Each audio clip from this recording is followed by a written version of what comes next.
Believe it or not, originally this video was intended to be something that showcased how good the Houston Rockets were playing, winning 12 of now their last 13 games, second in the West. Then as the halftime segment popped up, Rockets up 30, I'm thinking, all right, this is perfect. Channing Frye and Isiah Thomas start speaking, and the stuff they start going into, I was like, wait a minute, you know what?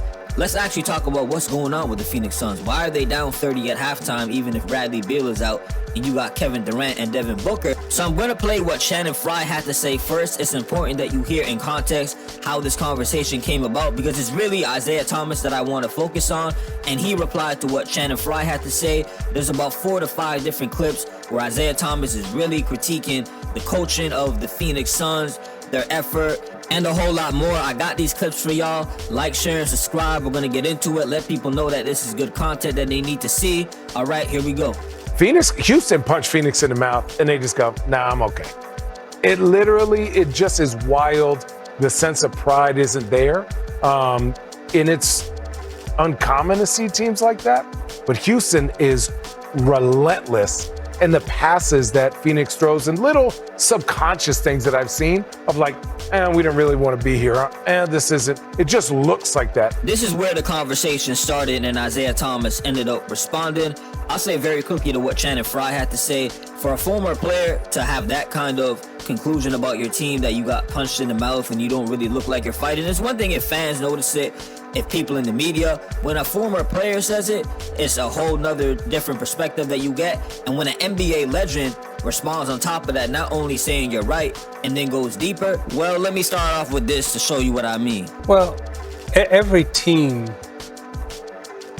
has to have a relationship with its coach where that team takes on the personality of that coach. And then that team starts to play for that coach or care about, it got to be the players and the coaches. Good teams, they care about each other. At the very first thought, I said to myself, well, if he's saying that they're not taking on the personality of the coach, who in this case would be Mike Budenholzer, is that because Mike Budenholzer doesn't have the personality to bring out the fight in their team or to make them feel like, yo, we're getting up every single day to go out there and leave it all on the line? Now, one could argue you're a championship team. You're supposed to be, at least. You got Kevin Durant, Booker. These are not young players, so your coach doesn't need to do that. But if they're not feeling the coach, then they may not go out there and give their best effort regardless of that. So is that a player thing or a problem just with the coaching? But let's get into more clips Isiah Thomas had to say. There's a lot more to this. There's a disbelief in the scheme defensively, clearly, that don't seem like ain't nobody buying into what they're doing defensively.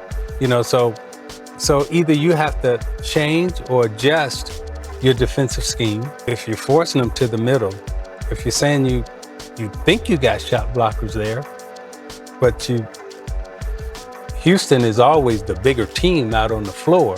This is me reading in between the lines. You could agree or disagree. If Isiah starts off by saying nobody is buying into this defensive scheme on the Suns, then right after that he says, but if you're trying to force people in the middle because you think, keyword think, that you have shot blockers, basically what are you trying to accomplish? And I'll say it for Isiah Thomas because I believe he was really trying to pick his words carefully as he was explaining this. He's looking at the coach, the roster, saying you don't have the tools necessary to run the defensive strategy that you're trying to do.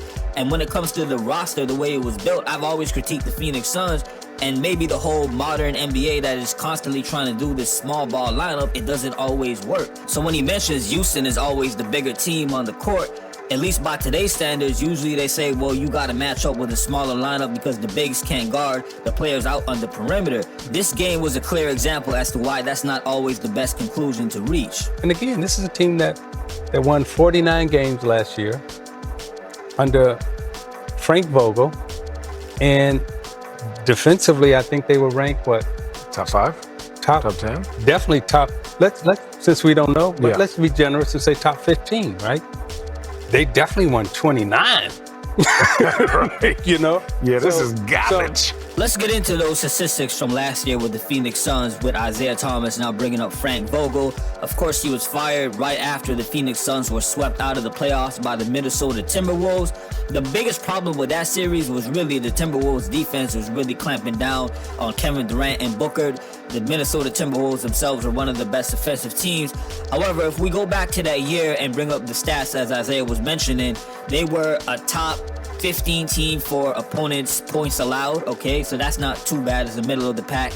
And they were top 10 in opponents' field goal percentage. They were a decent defensive team. Frank Vogel, of course, he has a reputation for being a defensive coach. Looking at this year, it's a little bit different. The Phoenix Suns are ranked 22nd in opponents' points allowed, and they're 16th in opponents' field goal percentage. The defense clearly slipped. This is what Isiah Thomas is talking about when he's questioning their defensive strategy as of right now. And Phoenix Suns don't look like they're going to even be in the playoffs. Last year, they won 49 games. But when you have two superstars in Devin Booker and Kevin Durant, and at the very least, a star player in Bradley Beal, all on huge contracts, you get swept out of the playoffs. It's harder to get rid of the players, especially if they have that star caliber power to their name. The contracts are harder to move. It's just a lot easier to get rid of Frank Vogel. In defense of Mike Budenholzer, we know he's had good coaching records with the Atlanta Hawks. He won a championship with the Milwaukee Bucks. He's been on winning teams. He has a ring. So this could just be about fit and style and the players not adjusting to what Mike Budenholzer is trying to sell them. At this point, let me get into some footage of last night's game on March the 30th of how the Phoenix Suns let the Houston Rockets score 46 points in the second quarter. I'll show you some of those plays that just look like really bad defense overall, regardless of strategy. First example, on this play, Fred VanVleet literally blows by Devin Booker. You're supposed to stay between your man and the basket. That's way too easy. There's three players literally wide open left on this play. I'll pull it back to show you again. But first and foremost, if you're Devin Booker, you can't let somebody blow by you that easy. That's what gives up the dribble penetration, collapse the defense, and then leaves open shooters on this play. On this example, you're going to see Alperen Sengun literally bully his way to the basket. No resistance. Didn't look like it took much effort. Easy shot over the top. You got to put more pressure on somebody posting you up and not make them get to the basket with that simple kind of action. On this very next play, Fred VanVleet dumps the ball down to Sengun. His man double teams him. Okay, you don't want him to post up, but the man who's guarded Fred VanVleet leaves him wide open and there's no rotation at all. Fred VanVleet is too good of a shooter to leave him that open for a three-point shot. Bad defense.